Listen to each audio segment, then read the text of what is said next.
Motivation versus discipline. One is great and works. The other one is just terrible. Let's go. Hello, everybody. Episode 2 of Continuation School Podcast, hosted by none other than Jimmy Cadillo. JC, thanks for being here today. We really appreciate your time. Hopefully, we can add some value to your day today and maybe entertain you a little bit. Maybe we'll throw out some jokes today. All right, so motivation versus discipline. That is what we're going to talk about today for various reasons, mainly because I had to learn this the hard way. For a very, very long time, I confused the two. I thought they were both the same. I thought motivation was exactly the same as discipline, and there could be nothing farther from the truth. Motivation is certainly not the same as discipline. If you haven't guessed it already, motivation sucks. It's terrible. It doesn't work. It may work in short spurts. It may work to make you feel good for a very short period of time, but it doesn't work long term, right? Long term, what you need is discipline. And I'll highlight the two and the differences between motivation and discipline, and how to effectively work through those and how to effectively understand which one of the two you are mostly doing. Now, the good news is if you've been in business a long time or tried to personally grow yourself, you will come to understand fully over time which one of the two spaces you are currently in, right? So with that being said, so for a long time, I confused the two. I thought that motivation in my brain was discipline. And the problem with that is if you're in that space and you don't learn to understand what the differences between the two is, you really get stuck kind of in this roller coaster ride with everything that you do. Honestly, everything in your life. I don't care if it's your relationships. I don't care if it's your business. I don't care if it's managing people. I don't care if it's you making money, coaching a team, anything that you can possibly imagine. When you don't understand or when you cross those two and think they're one and the same, it is detrimental to whatever it is you're trying to accomplish, right? So like example, I'll give you an example. So here's where we kind of start to get to know each other a little bit, right? So I am now carnivore. I've been full carnivore for, let's call it, I don't know, maybe 4 months, something like that. Before going full carnivore, I was keto for like 6 years. So I kind of went on keto before keto was like popular, right? Before you could walk into a Sprouts or any of those Whole Foods and you literally have like 1 million keto snacks that you can buy off the shelf.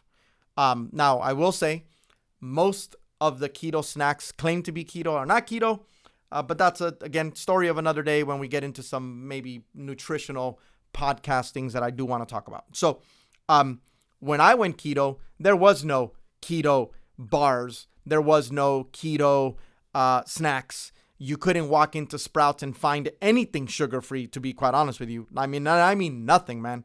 There was no pancake mix. There was no waffles. There was no keto-approved drinks, chocolates, cookies. There was none of that, right? So I had to make my own things, right? But ultimately, when I went keto, the very first thing that I realized was that motivation got me started. Discipline is what kept me going for this long up until right now when I'm now full carnivore, right? So I guess rule number 1 between motivation and discipline. Motivation is temporary. Discipline is forever. So I'll repeat it again. Motivation is temporary. Discipline is forever, right? You want to be motivated, go to a powwow, go have a hoopla. You walk out of a pump it up meeting at a sales meeting or something like that. And you feel great for like the next hour, maybe even 2, maybe even the whole day, maybe. And it all seems great and dandy until you have to wake up at 4 o'clock in the morning to go work out. And then all of a sudden, you're not so motivated. All of a sudden, it's cold and freezing, and you're very uncomfortable. You didn't get enough sleep. You went to bed too late. You didn't eat right. And all of a sudden, you don't want to wake up in the morning, so you don't wake up in the morning. So all of a sudden, whatever motivation you had the day before doesn't really feel all that great, because motivation doesn't carry into those types of moments, right? So I have come across in my lifetime as a businessman, people that I've mentored, I've come across tons of people that are motivated, right? Tons of people. Listen, let's be clear here, right? Not to be mean, but let's be honest. If I ask 20 unhealthy people if they want to be healthy, all 20 of them are going to tell me, I want to be healthy. I don't believe there's going to be 19 or even one of the 20 people that are literally unhealthy, and you know they're unhealthy, by the way. I don't believe there's going to be even one person in that entire group that I ask that tells me no. You know what, Jimmy? I like being unhealthy. I want to die early because, that's my goal. My goal is to leave this earth a little earlier than what God intended me to, right? No one's going to tell me that. All 20 of them are going to tell me, no, yeah, I want to get healthy. The reason it is difficult for them to get healthy is because in order to do that, it takes 3 things, right? It takes discipline, it takes focus, and it takes consistency. Right now, we're just talking about discipline, right? After discipline, we'll get into the focus and consistency part, right? Discipline is doing the things that you know are necessary, even when you don't feel like it, right? So let me repeat that again. Discipline means doing the things you know are necessary, even when you don't feel like it, right? So let me now translate that into kind of how I kind of went through that process when I went keto. And to be clear, I'm a Hispanic guy, so, no pun intended. Yes, I love burritos. I love rice. I love beans. I love horchata. I love arroz con leche. I love all of that, okay? Guess what? All of that is a no-no when you go keto, right? So, now, I was really motivated in the beginning until we went to a cantina and everyone else had red beans and rice or red rice, or they had beans, or they had tortillas, fresh made tortillas, mind you not, that are delicious. Or they had all these fruit drinks that have a bunch of sugar. I was really motivated until I got in that table and everyone else ordered stuff that I couldn't eat, when all I could eat literally was like the meat that they had there, water with ice, and that was pretty much about it. I really couldn't eat anything else there. All of a sudden, motivation, I realized very quickly the difference between motivation and discipline, because I was motivated to stuff my face with rice. Like that was motivating. That's what I wanted to do, right? I realized that, I can't do that, right? If I want to get healthy, and when I started my kind of keto journey, I was, I'm 5'8", by the way, and I was 5'8", 227. I was 5'8", 227. So I was like the poster child for short Mexican guys, right? So if they had a poster for short Mexican guys, I was it. That was my poster, and that was that, right? So I was a tubby little Mexican, and I realized when my granddaughter was born, because that's kind of really when I started, that I didn't want to die early, man. I wanted to be around for my grandkids. I wanted to be able to run around with my granddaughter. I wanted to be able to do some things. I knew that eventually I would have more grandkids, and I wanted to make sure that I was around for as long as possible. I certainly did not want to help myself on the way out. So that's why I kind of decided to go keto, was because of my grandkids and my 10-year-old son. So So now, lucky for me, I tend to be very disciplined, right? So I do have that attribute, and it's not something that you're born with, by the way.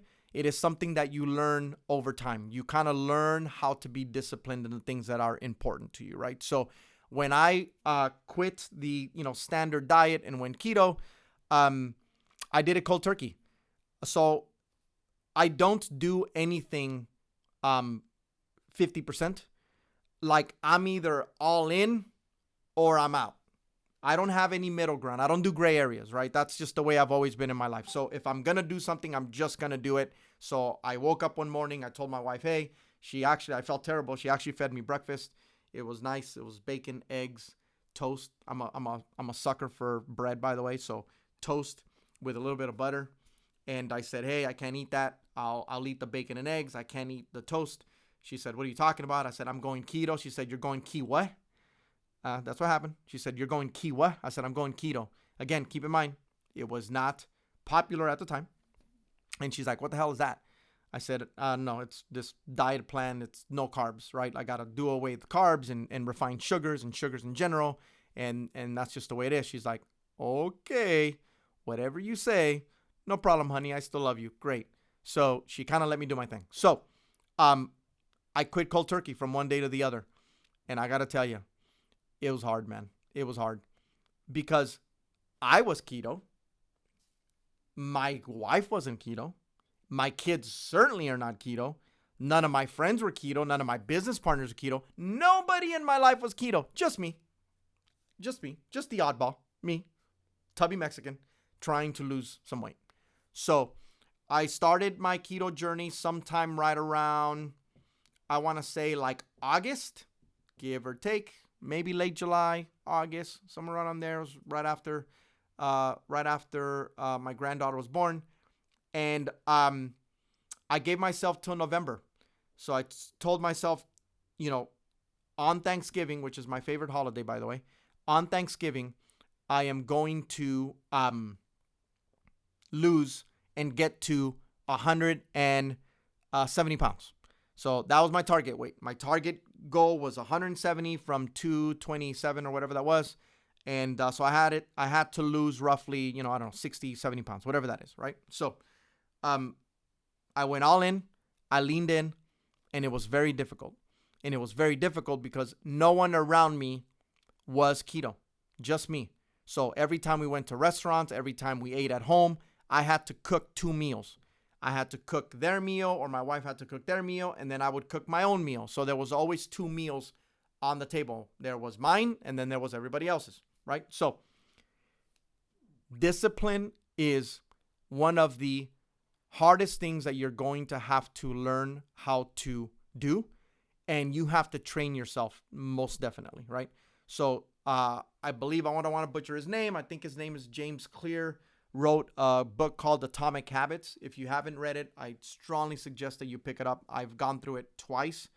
And he has a really, really great way of how to apply habits. And essentially, what is discipline, right? So discipline is a string of habits put together daily or weekly, over a long period of time, right? So habits applied daily and weekly that turn into months, that turn into years, applied daily all the time, consistently, right, is discipline for the most part, right? If you had to kind of break it down. So he has a great way of kind of talking through that. So, and at some point, as this show gets bigger and we actually get some followers and start to, to bring in some viewerships, we'd love to. I've always have wanted to do like a digital book club kind of type thing where I highlight a book, and then we get people to comment on the book, and then we just give away free books. And the only caveat to you getting a free book is for you to pass it along. Once you read the book, once you pick up something from the book and apply the book, you then sign the book and say, hey, this is such and such. This is what I got out of the book. And then you then give it and pay it forward to somebody that you think can use the book the same way that you needed the book, right? So that book would, travel to different people over time. And then the greatest feeling in the world would be at some point if we ever got to a situation where that book at some point would come back to me with a bunch of signatures and it affected hundreds of people's lives and hundreds of people's read it and got something out of it. And eventually one of those books would make it back to my desk, knowing that it started here would be an amazing feeling, by the way. So anyways, at some point, hold me accountable to that because I would love to get that off the table at some point. That would be an amazing program that I think would be awesome. Anyways, so back to discipline. So how do you develop discipline, right? So a couple things. Number one, back to habits. You have to learn to apply good habits, right? You have to learn to understand that it is going to require you to do things that you absolutely positively do not want to do. And I mean, you're not going to want to do them, right? You're going to want to wake up. You're going to either not want to wake up. You're going to want to not, get up in the morning because it's cold. You're going to not want to work out. You're going to not want to eat healthy. You're going to not want to do those things, right? So you have to learn and understand what the long-term goal is, right? You have to be very clear in what it is you're trying to achieve and accomplish long-term, right? Because if you're only viewing at things from a short-term perspective, chances are you're probably not going to be very disciplined because you don't see the end road, right? You don't understand what that end result, whatever you want the end result to be. So in order to do that, you have to understand what that long-term plan is, right? You have to be able to understand, I'm trying to get to that. So for me, it was, I'm trying to get to 170 pounds. And then I started to view, right? In my brain, I started to and it's the simple things, guys, right? I wanted to view the things that are to me, what would I look like in size 32 jeans instead of size 38s, right? What would I look like in a suit that's a 38 short instead of one that's 42 regular? What would I look like in a shirt that is a small or medium or schmedium for all you people out there, as opposed to like a large, right? I know they seem super simplistic, but things like that matter, right? Like those are the things that to me got me moving to say, okay, I want to do that. And then what I started to do is I started to change my environment, right? So that's so the second step. So the first step is to view it from a long-term perspective, right? Understand what the long-term is, right? Understand what the end result is, right? And sell yourself on that end result, because everything in between is going to suck. Let's just be honest, guys, everything in between is going to be terrible and it's going to absolutely suck, period. Anyone that I've ever talked to that's accomplished anything, guess what? It sucks, right? It just does. Growing a business, making a relationship work, making a marriage work, making a partnership work. There's a lot of sucky moments in there, right? But if you understand very clearly, this is the end goal, then everything else is just part of the process, right? Everything else is just part of the process, right? So that's the first part. The second part is once you kind of get through that process is you need to start to develop daily habits, right? Simple habits that essentially get you a win quickly. So, example, this is what I did when I started keto. I knew that I needed to do two things. I needed to eat right and I needed to work out. So then what I decided to do is at that time, I was waking up at maybe 7 in the morning, something like that. So then what I did is I developed my very first habit and said, okay, I'm going to start waking up at 6:30 in the morning. So I chunked 30 minutes off of my morning wake up time. So instead of 7 a.m., I'm going to wake up at 6:30 a.m. And then I made that a habit, right? I made it a non-negotiable. In other words, I don't care what is happening. I need to wake up at 6:30. Now, what that did, ironically, so this is how habit forming works. You'll be amazed. A lot of them start to kind of attach to themselves, right? I realized that if I wanted to wake up at 6:30 in the morning, I couldn't go to bed at 11 o'clock at night or midnight, which is what I was used to because I wasn't say a late bird, but I kind of was a late bird, right? So I needed to develop a secondary habit. So in order to wake up at 6:30, I needed to be in bed before 10. So then I developed a second habit. And the second habit was I stopped staying up so late. Like I started to say, you know what? 9 o'clock, upstairs, brush teeth, get son in bed, kiss, kiss, good night, honey, boom, boom, boom. I'm in bed before 10. That way I'm lights out so I can wake up at 6:30 and not be groggy and tired and so forth and so on. Okay? So I started to develop second habit. So now all of a sudden, now I'm stacking habits. Again, back to what is discipline? Discipline is a string of habits applied over a long period of time consistently, right? That's discipline, right? So now I'm going to bed earlier. I'm waking up earlier. Those are the two habits I applied. That's it. Nothing else. I didn't say, hey, I'm going to wake up early. I'm going to work out. I didn't say any of that. All I said to myself is I'm just going to wake up at 6:30. That is it. And then that developed a habit of going to bed earlier. That is it. And I did that for a week or two. I think it might have even been 2 weeks. And all I did was just that. And then as that became kind of, again, habitual, now I had the discipline to wake up at 6:30. All of a sudden, waking up at 6 in the morning instead of 6:30, so adding another 30 minutes to my morning wasn't a big deal.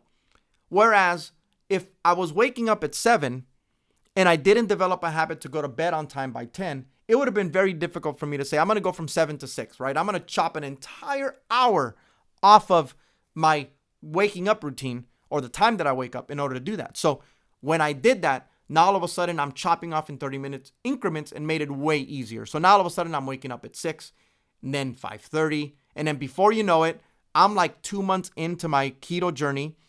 I made it a habit to change my environment, AKA, I know my wife loved me for this. I literally went into the cupboard and I literally, kid you not, without her knowing, which is why I got in trouble, by the way, I threw out everything that wasn't keto related. Cookies, chip, like I only kept enough for like my son for the most part. And everything else that was non-keto related for the most part, I pretty much got rid of. Why is that? Because in order to help you develop habits, you also have to be willing to change your environment. And the environment that I was in was not a keto environment. It was not a healthy environment. I had Lay's potato chips, I had bread, I had jelly, I had peanut, I had jam, I had all these things, right? So I needed to change my environment. So anyway, I tossed everything out. Here we are 2 months in. I'm in my keto diet. I'm still not working out, but I am now waking up at 5 in the morning and I'm going to bed before 10. So that is monumental for me at that time.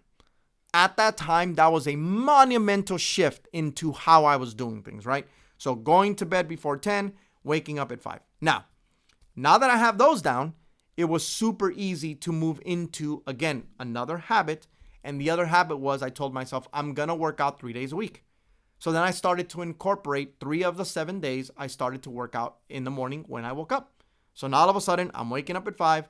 I'm working out 3 days out of the week. And I'm still going to bed at 10. That along with my keto lifestyle, if you want to call it that. A month into my keto lifestyle, I lost 1 pound. Yeah, 1 pound. And again, this is where discipline takes over. Most people would quit there, right? You put in all the work, you're waking up early, you're going to bed early, you're waking up. I mean, you're trying everything you can. You're not eating what you want to eat. You're not stuffing your face with pies and whatever it is whatever it is you like to eat. Everyone's got different vices, right? And 30 days in to crushing myself, I lost 1 pound. 1. Now, great. Why did I stay on my journey and why was that not a big deal? Well, 2 things. Discipline, number 1. But more importantly, again, along with the discipline, is back to what I said earlier. I started with the end in mind. In other words, I knew what the goal was. The goal was not 1 pound. The goal was 170. And I already knew ahead of time that 170 wasn't going to happen in 30 days. I already knew that. So when I only lost 1 pound in 30 days, it was not a big deal because I already expected that it wasn't going to happen in 30 days anyways. So it's all good. So I lost 1 pound, no biggie. I kept it moving. And again, to translate kind of to current times today, and I'll kind of go through that process still, but it's like this channel, right? It's like we're doing right now, right? We're going to be disciplined. We understand that we are not getting 1 million views in today or tomorrow or the next day. Like, we get it. It's all good. We are going to be disciplined in what it is we're trying to achieve because we know what our long-term goal is. And because we know what our long-term goal is, we are going to continue to do what we need to do every single day, whether we like it or not, right? So anyways, with that being said, so now all of a sudden I'm working out 3 days a week. I'm waking up at 5 in the morning, and I am going to bed at 10, right? So those 3 things. So great. What happened month number 2, now that I kind of put all of that together? Well, month number 2, I lost 6 pounds.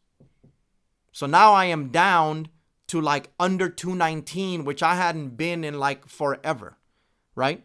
So now all of a sudden, now I start to kind of get the kind of endorphins going because now I'm seeing the progress, right? So now, even though I'm going through the process and I'm for that moment in time through, what was hard for me, it's easy for me now, obviously, but what was hard for me then, I'm seeing the result of the effort that I am putting into the thing, right?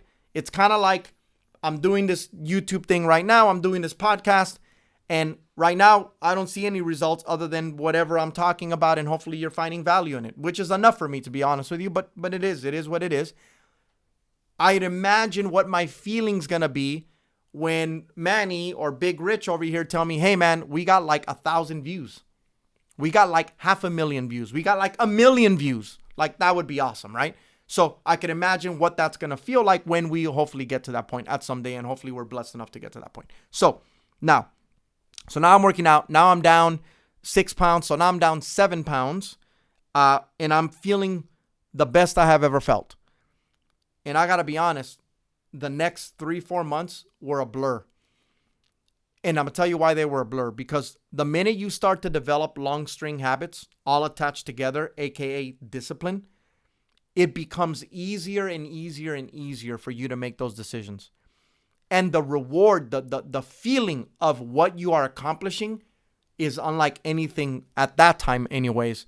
Because a lot of people don't go through that process, right? A lot of people go through that process and it's either too painful or they don't develop the discipline or it's too hard or they fall off the wagon or maybe I can give you 1 million reasons why they do that. And again, it's because they don't look at the end result. They don't start with the end in mind. So everything in between is just really hard. And again, it's still going to be hard. I started with the end in mind first. I knew what the end result that I wanted it to be. So everything in between, before I started, I had already convinced myself that everything in between was just part of the process, right? And then I just learned to like the process. I learned to eat keto. I loved keto. I learned to work out. Then I started love working out. I learned to wake up in the morning, and all of a sudden I love waking up in the morning. And now it's just part of my grain. Like, I wake up at 5 every day. I wake up in the morning. When I wake up at 5, I am in my gym by 5:15, 5:20 at the latest, like clockwork. I'm working out 5 days a week minimum. The 2 days that I'm not, I'm on my bike or I'm on my maxi climber or whatever. And it is now such a habitual thing, and I'm so disciplined with it that when I don't do it, it just tugs at me every day.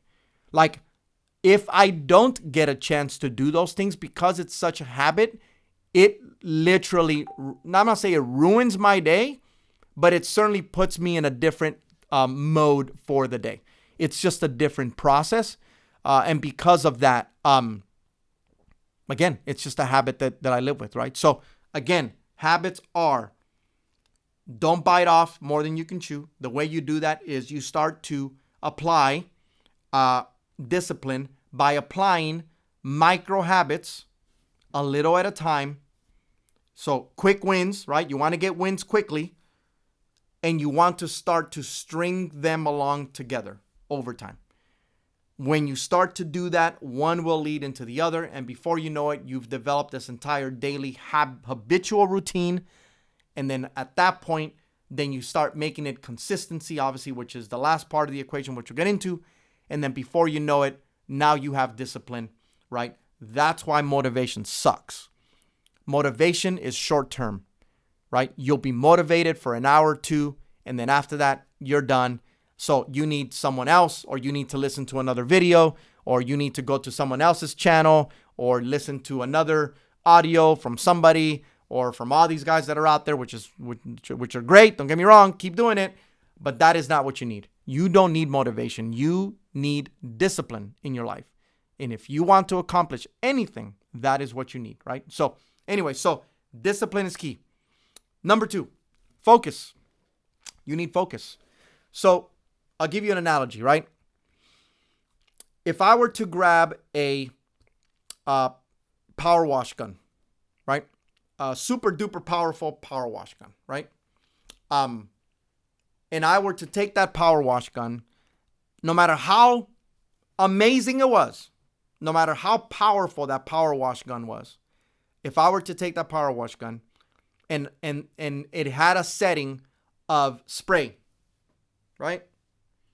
And I wanted to drill a hole in a concrete wall with that power wash gun with a setting of spray, how realistic and do you think that would achieve the results that I want to achieve? In other words, would I be able to drill a hole in that concrete wall with that powerful power wash gun on spray mode? No, you're not going to, right? So even though you have the right tool, you have the right power wash gun or whatever you call those things, because of the setting, because of the way that you are projecting that energy of that power wash gun, because of the way that is being used, you will never drill a hole in that concrete wall. Because when you are spraying this way, right, you are not hyper-focused into what it is. The water is not hyper-focused into a singular location spot that you are trying to make a hole into, right? So all you're really doing is wetting the wall. You're just wetting the wall, right? You're not getting anything accomplished. You can sit there for 100 years spraying the wall like that, and you're never going to cut a hole in it, right? You are the power wash gun, right? In this analogy, you're the power wash gun, and your goals or whatever it is you're trying to achieve is like this. And that is the problem. You don't need to be like this. You need to be like this, okay? If I were to take the same spray wash gun and I would apply a setting of not spray, I would apply a setting of like jet, like one singular, all that water focused into one singular point, and I were to sit there with that spray gun or whatever they call those things, and I would concentrate that one single jet spray into one singular point on that concrete wall, do you think I'll be able to put a hole in it? I would. That water jet spray over time, even in concrete, as hard as concrete is, with that much concentrated effort, would automatically put a hole in that concrete wall. We're talking about water. Yes, the same water you dip into that's super soft and we love to splash around in. If you were to concentrate that into that power wash gun, that same water that you drink and put in your body, in that concentrated format, would put a hole in a concrete wall. That is you. You need to be the power wash gun, and you need to direct all your efforts into one singular thing. Okay? Period. I understand, and I'm totally okay with the whole like multiple streams of income, multiple businesses. Guys, I have multiple businesses. I have 7. And we're just buying another one. And we just launched that other vinyl t-shirt company like less than 90 days ago. I get all of that. However, you have to understand, I didn't start with 7. I just started with 1. And then I had to learn how to make that one work. I had to learn how to operate that one business. I had to learn how to hire and adjust and navigate and pivot and shift with one business. And then after I learned to do it with one business, Then I took everything that I learned and I started to apply it to other businesses that I learned and I bought over time or opened over time. But I started with one, right? So if you have multiple businesses and none of them are doing anything, then I can already tell you what the problem is, right? And again, I'm only telling you from experience because I tried to do that too early and it failed miserably. And shit, I almost went bankrupt, right? And we'll get into that in another podcast because I think there's going to be great value for you there, kind of the mistakes I made there and kind of how I got myself out of that terrible space. But I almost went bankrupt because I tried to do it too early, right? You can't rush those things. You have to be willing to have the discipline and the patience and the focus to be able to right? To take all of your energy, time, focus into one singular thing to make that work, okay? If you want to scale to the next level. Once you make that work, then you can then start to apply different layers and verticals, different businesses and so forth and so on. But you can't do it in the beginning because it's just not going to work, right? You have to be hyper-focused into what it is you are trying to achieve. I was hyper-focused in getting down to 170 pounds. I was hyper-focused.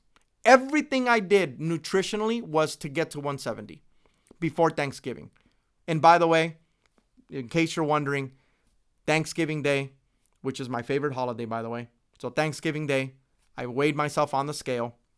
And I would only weigh myself like once a week. Thanksgiving Day, I weigh myself on the scale. I hit 162.7. I still remember the weight. 162.7 the morning of Thanksgiving. So I beat my goal, right? What I wanted to achieve, the end result. I beat it by, 7.5, 8 pounds, let's call it, before the day of Thanksgiving. And hey, let's be honest. I cheated that day. It is what it is. I hit 162. I cheated. I had mashed potatoes and corn and gravy and the little, brown and served breads that my kids love so much. Me and my wife are big on Thanksgiving. We cook for the family. But anyways, I picked out that day. It is what it is. I cheated. It's the first time I cheated, by the way. So it took me like 3-4 months to cheat, by the way. That's how disciplined and focused I was. So, and I felt terrible the day after, by the way. It was horrible. Good gosh, man, it was horrible. I felt so tired and sluggish. Anyways, but I hit my goal, 162. So, focus. Be the power wash gun. Focus all of your stream of water into one singular place, into one singular thing. Be obsessed about it. Wake up thinking about it. Go to bed thinking about it. Do everything you can every day to get traction every single day. We'll get into deeper ways on how you do that in different shows. But for now, discipline, focus. Number 2, be the power wash gun. Focus all your stream of water into one singular point. And then let's talk about the last one. Consistency. Okay? Let me give you an analogy, or let me give you something true, real, right? And I won't give any names, but I'll tell you. So as we're growing our companies, this is years and years ago. This is even before Manny and Rich worked for the organization, right? We had an employee that was good employee. And he was great at applying discipline and focus in short spurts. So like, let me give you an example. Like if we had a big project, he was great. And he was great for 3 or 4 days. And I started to notice a pattern though. The pattern was that he only performed at that level in very short spurts. So kind of like a sprinter, right? So, which is, again, it would have been fine, right? A sprinter can do that if all he does is run the 100. If all he does is run the 100, then you're fine. You can apply that energy for only 100 meters and you are good. The problem is that he wasn't. The problem is that not only did he have to perform during those big projects, he also had to perform on a daily basis, 5 days a week during his regular shift, right? So, in turn, I had another employee that was kind of their counterpart that did really, really well every day. So, maybe didn't get as much accomplished during those projects and maybe didn't get as much done as this other person did during the big projects. But she was really good at doing the daily mundane, repetitive things with discipline and consistency and focus. In other words, she never missed a beat, 8 hours a day, 5 days a week. She just did her thing every single day. Okay? So, at the end of 30 days, the difference between the two, although wasn't massive, marginally, for sure, the person that was disciplined, focused, and consistent, doing it every day, did more work over a 30-day time span, over a 1-month time span, than the person that was, super hyper-focused for short spurts of time, okay? Or super consistent with short spurts of time. Over 60 days, right? So over 30 days, it was better. Not massive, but definitely marginally. Well, over 60 days, that margin starts to grow. Over 90 days, it was this much bigger. Over 120 days, it was this much bigger. Well, over 6 months, the amount of things that she accomplished were substantially greater than the person that was, again, running sprints, or, which again, on some cases is needed. But in this particular case, that wasn't what we were looking for. What we were looking for was just, again, discipline, focus, and consistency. We needed a consistent person in that chair. We needed somebody that was willing to do it every day, like clockwork, without fail, consistently, 5 days a week, 8 hours a day. Simple as that, right? So consistency is going to be key for you. Once you learn the discipline of, I need to do the things that I don't feel like doing, I need to do them anyways, right? I need to do the things that I don't feel like doing, I need to do them anyways, number one. Okay, so once you learn the discipline, once you learn the hyper focus that you need to have in order to scale or get to wherever you want to get to, and you focus all of your energy on that one singular thing, okay, you need to do it daily, mundanely, as boring as it sounds, looks, or feels. Yes, as boring as it's going to sound, look, and feel for you for that day. I did this yesterday. You sure did. Do it again. Oh my God. Again? Yes. Again. And you're going to do it again and again and again. Because a couple things are going to happen, right? If you guys have ever heard of the compound effect, right? Kobe talks about this. So I'm a big Kobe Bryant.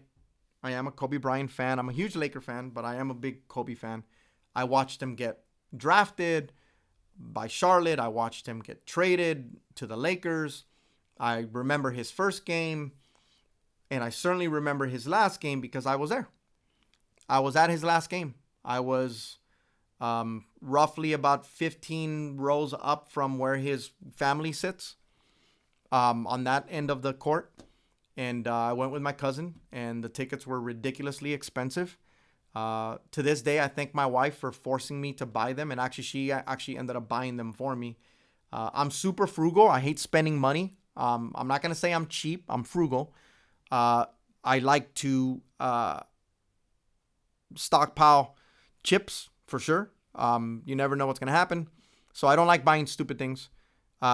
So I felt like it was just lavish. I felt like, $4,000 a ticket I thought was a little lavish for Kobe's last game. And my wife ended up buying them for my birthday because he played, I think, like 2 days after my birthday or 2 days before my birthday. I don't remember exactly when the game was. And my wife says, you are going to regret not attending his last game. You've been one of his fans. You've read his books. You've seen him get drafted. You've watched every Laker game for the most part. I don't get a chance to do a lot of that now, but you're going to regret not going to his last game. So anyway, so I was at Kobe's last game. So Kobe talks about it in one of his talks about the compound effect, right? About the fact that if everyone else is practicing 2 hours a day, right? And they're your bare minimum team practices, right? So they're your 2-hour practices that you do with the team. So what he talked about is he says, let's say practice is at, let's say practice is at like 11 a.m., right? He talked about, I wake up at 5. I eat breakfast or have a snack or whatever, and I'm in the gym by 6. And I practice for 2 hours. From 6 to 8, I get in 2 hours. And then at 8 o'clock, I go home. And then I take a quick nap, hour, power nap. And then I wake up and get ready. And then I go to my 2-hour practice with the team from 11 to 1 o'clock. And then I go to my practice from 11 to 1. After that practice is over, I come back, I eat lunch, maybe take another quick nap, or maybe spend some time with my family. And then I go back to the gym and then do my late workout from like 6 to 8 or 7 to 10 or 7 to 9 or whatever that is, right? So he says, think about what that looks like. While everyone else practiced for 2 hours, I practiced 2 hours before the practice started. I got 2 hours in. While everyone else is playing video games, I went back to the gym and got another 2 hours in. So that's 4 hours. And I think about, I do that, let's say 5 days a week. So 5 times 4, right, is 20. So all of a sudden, I got 20 hours more practice in 1 week. Now you take that by an entire month, right? You got 20 hours in 1 week by, 4 weeks, right? So now all of a sudden you have 80 hours. Then you compound that over 3 months, 6 months, 9 months, a year. He says, think about how much more practice did I get in a 1 year time span than this other guy over there. And you want to ask me why my game is better? Guys, it's not rocket science, right? It really isn't, right? Again, right? Discipline, focus, consistency. You have to be consistent every single day and do the things that you don't want to do, right? You want to get out of the rut, or you want to be successful, you want to grow your business, you want to better yourself. It is going to require you to be uncomfortable. I can tell you right now, if you are super comfortable for the most part, you're not pushing enough. Not if you're trying to grow anyways, right? Because growing is all about being uncomfortable, whether it's personally, whether it's with your business, well, no matter what it is. You want to grow at anything, you're going to have to get uncomfortable. There's just no other way around it, right? So you have to be consistent in the things that you want to do.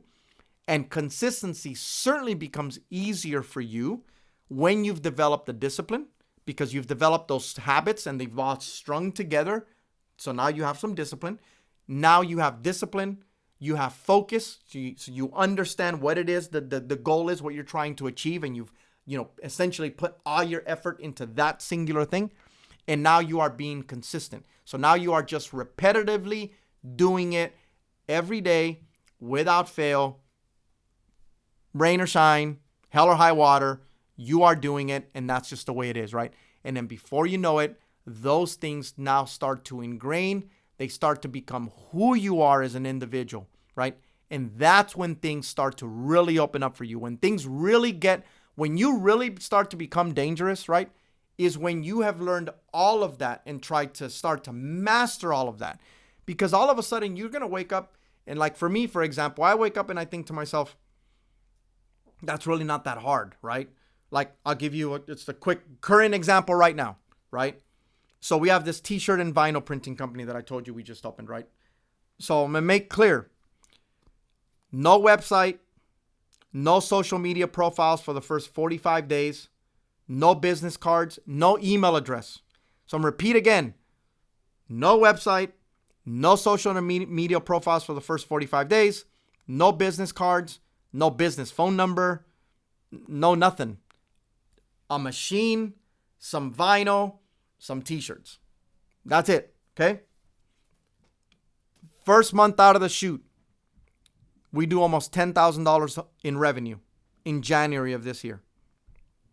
So maybe it's a fluke. Maybe. Second month in business, we do almost another $8,000.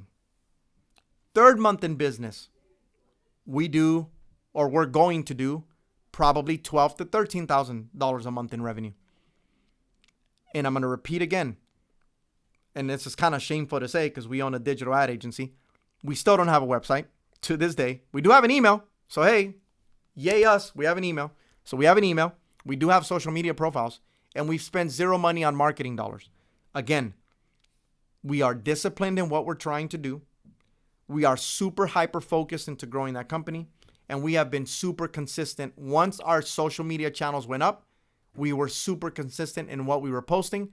And we were super consistent in making sure that everywhere we went, literally everywhere, either me or my partner went, hey, who does your windows? Hey, who does your t-shirts? Hey, who does your hats? Hey, are you interested in this? Hey, we do this. Hey, we do that. Like everybody we talk to, right? We automatically like, hey, can we help you with that? Hey, can we help you with that? Hey, can we save you some money on that? Right? And that is how we've managed to grow that company.